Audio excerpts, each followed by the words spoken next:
2 अक्टूबर 2023 एक घर में दावत जारी है। लोग खाने में मसरूफ़ हैं, बच्चे खेल रहे हैं, औरतें कपड़ों पर और फैशन के मामलात पर बातें कर रही हैं और घर के मर्द हजरात जो हैं वो हालात हाजरा पर गुफ्तगू कर रहे हैं। अचानक उनमें से किसी एक के व्हाट्सएप पर एक बड़ा अजीब व गरीब मैसेज आया और जैसे ही उसने ये मैसेज पढ़ा तो उस पर सख्ता तारी हो गया। उन साहब ने तमाम लोगों को बताया कि मुझे ये व्हाट्सएप आया है कि जनाब पाकिस्तान में अगले चंद घंटों में ज़लज़ला आ सकता है। इसकी पेशन गोई की गई है। थोड़ी देर के लिए तो तमाम ही लोग सकते में आ गए और उसके बाद मुख्तलिफ़ किस्म के ख़यालात जो हैं वो डिस्कस होने लगे। एक साहब कहते हैं कि फौरी तौर पर वतन से बाहर जाने का सोचना चाहिए। कोई कहता है कि गोल्ड और कीमती चीज़ें किसी एक जगह पैक करके रख लें ताकि फौरी तौर पे ज़लज़ला आए तो उससे बचा जा सके और कीमती चीज़ें लेकर निकल जाएं।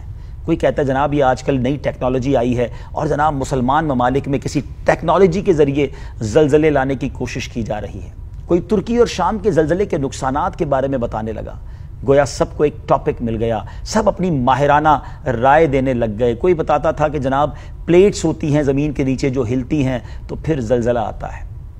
एक साहब बड़ी खामोशी के साथ ये सारी बातें सुन रहे थे मगर वो कुछ और ही सोच रहे थे।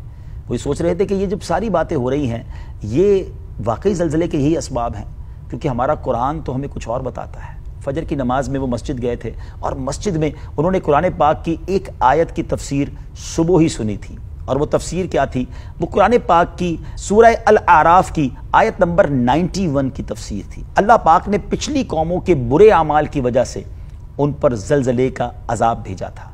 अगर ज़लज़ला अजाब है, गुनाहों की सज़ा है, तो क्या ये तदबीरें और ये प्लान्स हमें बचा सकेंगे? क्या हमारी तदबीर के नाखुन तकदीर की गिरों को खोल सकेंगे? ऐसा नहीं है।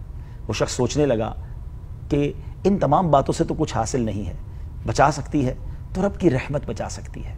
वो करीम है, वो रहीम है। गुनाहों की माफ़ी मांगी जाए, इस्तग़फ़ार किया जाए, उसे राज़ी करने वाले काम किए जाएं तो रब करीम हम सबको आने वाली तकलीफ़ों से बचा सकता है। नाज़रीन, चंद सेकंड्स होते हैं, सब कुछ तहस नहस हो जाता है। अल्लाह महफूज रखे, लेकिन हमें अल्लाह से माफ़ी मांगनी चाहिए। ऐसे अमाल करने चाहिए कि जब भी दुनिया से जाएं ईमान के साथ जाएं, अल्लाह की रज़ा के साथ जाएं। नमाज़ों की पाबंदी कीजिए और गुनाहों से बचते रहिए।